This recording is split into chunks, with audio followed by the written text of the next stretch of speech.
pesan-pesannya buat siswa-siswi SMK Ma'arif NU1 Bener, tetap semangat dalam menggapai cita-cita kalian, tetap berusaha semaksimal mungkin, gali terus potensi diri kalian. Podcast Mansap on Action. Halo teman-teman, ketemu lagi dengan aku Devita di Podcast Mansap, makin seru, makin mantap.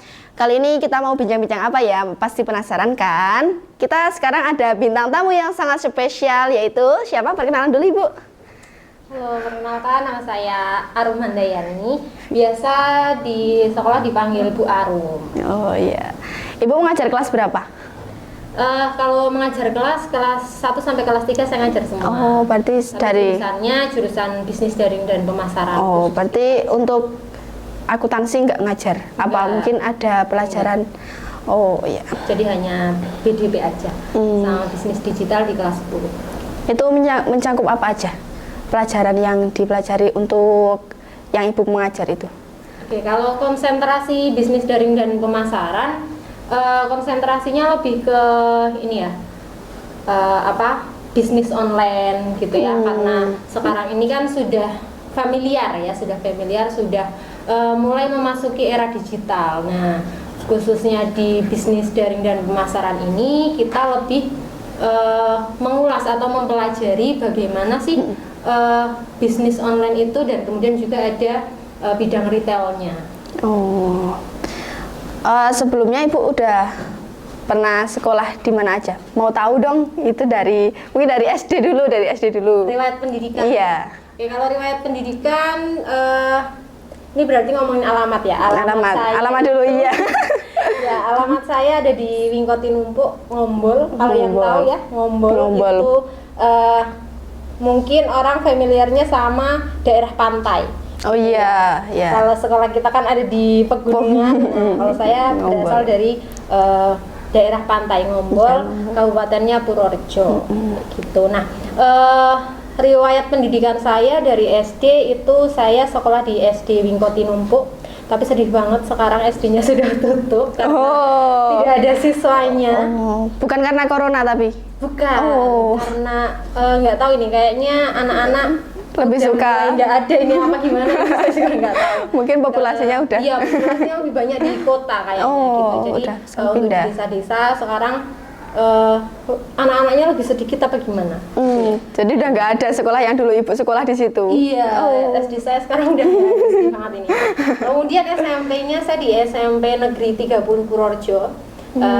SMP-nya itu ada di sebelah rumah saya. Oh, deket ya? Deket. Jadi saya kalau sekolah dulu jalan kaki aja karena deket gitu. Kemudian SMA-nya saya di SMA Negeri 6. SMA Negeri 6. Dulu itu SGO yang deket GOR ya, GOR. Itu kalau udah SMA jalan apa gimana Ibu? Enggak. Jadi saya harus jalan dari Wingkot ke SMA 6 ya.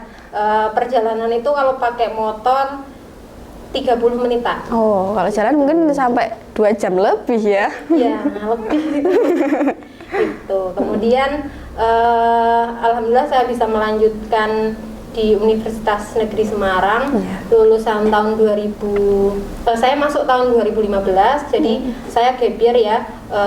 Setelah lulus SMA saya tidak langsung melanjutkan kuliah, tapi berhenti dulu setahun kerja, kemudian baru mendaftar kuliah di tahun berikutnya, tahun 2015 kayak gitu. Kemudian baru lulus kemarin 2020. Oh, Ibu dulu kuliah di mana? Di Universitas Negeri Semarang. Oh, itu juga ngekos di situ? Iya, masih jauh banget ya. Mungkin kan bisa nginep ke saudara gitu. Saya itu daftar ke Universitas Negeri Semarang itu nggak kepikiran sama sekali, bahkan tahu ada Universitas Negeri Semarang itu akhir-akhir mau pendaftaran, karena dulu saya itu kebetulan orang tua saya ada di Bandung, jadi saya itu targetnya nyarinya kampus-kampus yang ada di Jawa Barat kayak gitu. Tapi kemudian menggali banyak informasi, kemudian ketemulah itu Universitas Negeri Semarang. Wah. Saya dengar-dengarkan Ibu udah di sini di SMK jadi pembina pramuka ya. Iya, alhamdulillah saya diamanahi sebagai pembina pramuka. Ya. Sebelumnya Ibu udah pernah ikut organisasi di mungkin dari SMP, SMA sampai kuliah itu ikut organisasi apa?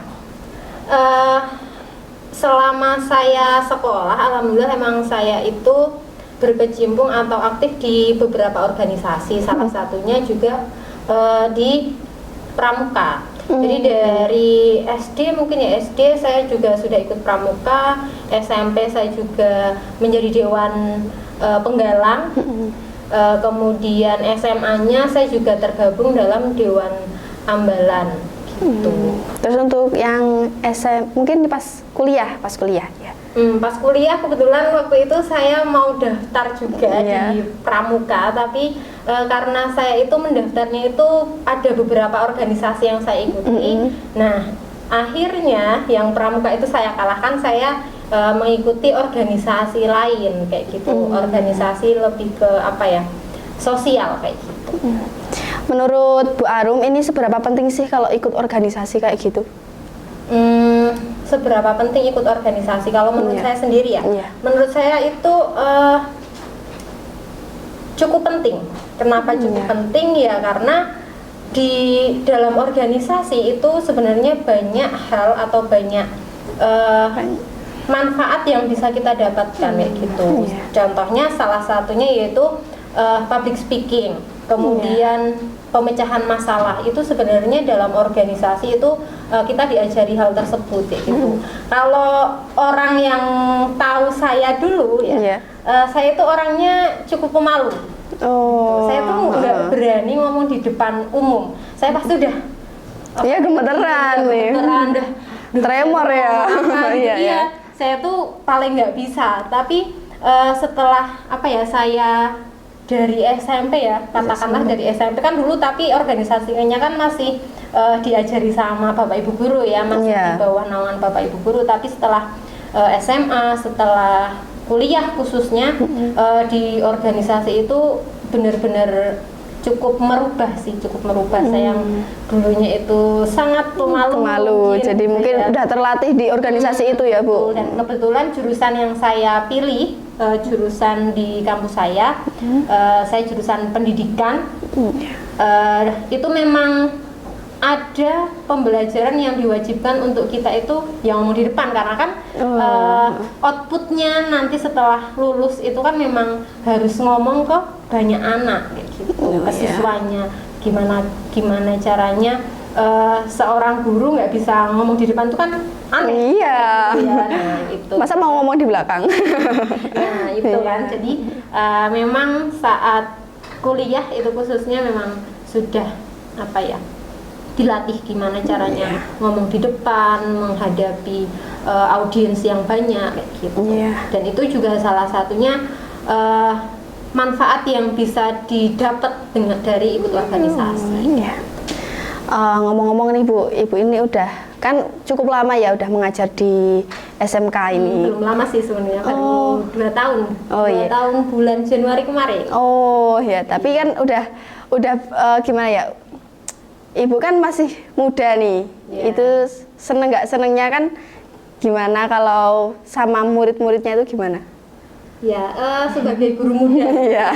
Karena kalau dilihat mengajar anak SMK itu kelihatannya jadi seumuran.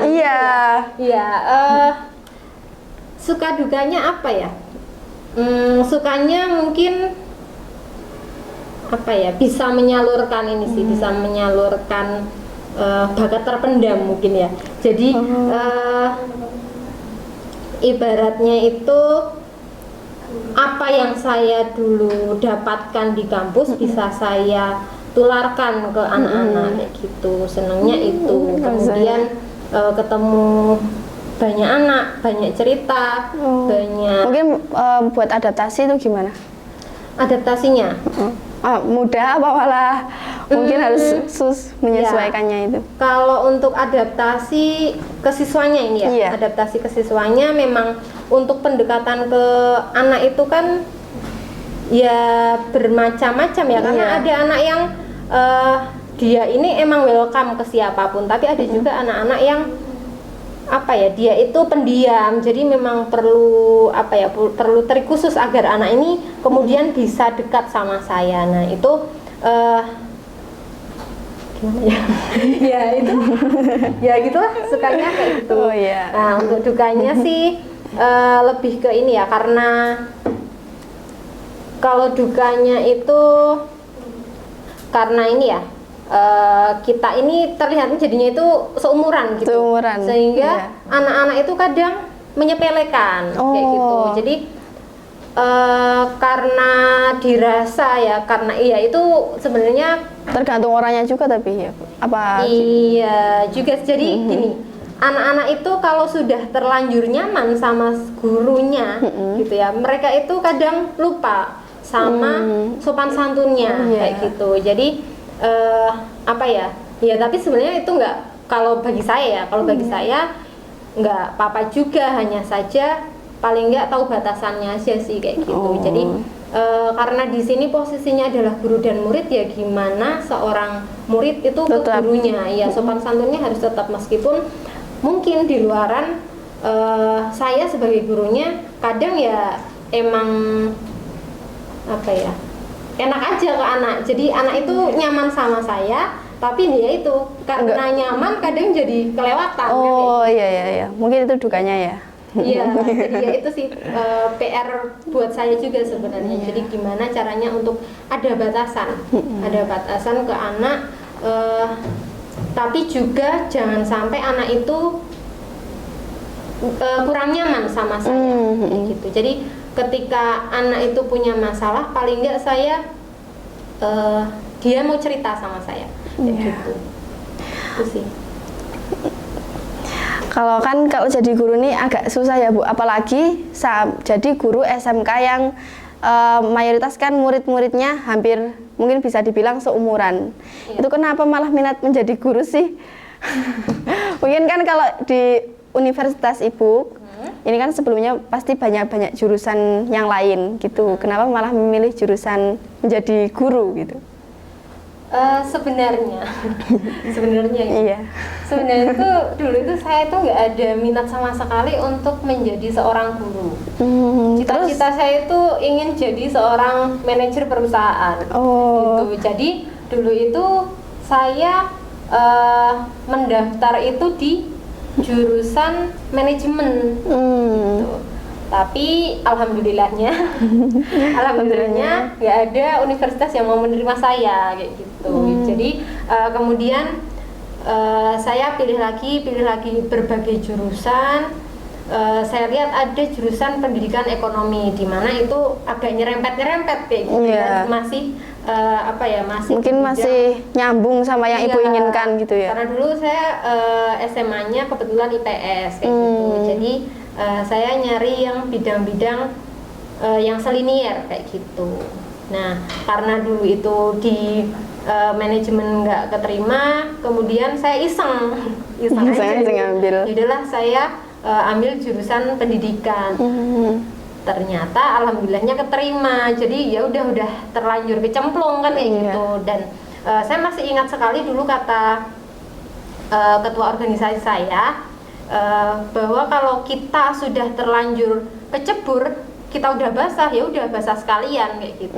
Jadi nggak usah tanggung-tanggung. Nah dari situ kemudian saya lebih menggali lagi, lebih memahami lagi bidang yang saya pelajari di kampus kayak gitu, di bidang pendidikan khususnya itu. Sehingga yaudah saya semester berapa ya, semester 3 kayaknya saya sudah mulai muncul jiwa-jiwa kayaknya saya emang senang kok di dunia pendidikan kayak gitu. Jadi guru ini sebelumnya enggak kecemplung. Jadi sebelumnya pengennya jadi manajer perusahaan, nggak tahu kok dulu kepikiran kayak gitu ya. Tapi senang kan sekarang jadi guru? Alhamdulillah sekarang sudah menikmati apa yang sudah saya pilih dulu, ya jalani aja lah, ngalir aja gitu. Yang terakhir nih Bu, pesan untuk mungkin siswa-siswa di SMK ini apa? Yang mungkin Ibu belum pernah bilang langsung ke siswa gitu. Mungkin ada yang di hati masih dipendam, itu Apa sih? Pesan-pesannya buat siswa-siswi SMK Ma'arif NU1 Bener, tetap semangat dalam menggapai cita-cita kalian, tetap berusaha semaksimal mungkin, gali terus potensi diri kalian, entah itu melalui organisasi, ekstrakurikuler maupun bidang akademik kayak gitu. Jadi tetap semangat. Ya, semangat teman-teman, itu pesan dari Bu Arum. Ya, sekian ya teman-teman bincang-bincang kali ini, semoga bermanfaat. Terima kasih Bu Arum udah mau diundang ke sini. Sukses selalu buat podcastnya. Amin. Judulnya tadi apa ya? Podcast Mansap, makin seru, makin mantap. Iya. Podcast Mansap. Makin seru, makin mantap. Ya. Cukup sekian ya teman-teman. Jangan lupa share, komen, and subscribe. Dadah. Podcast Mansap on action.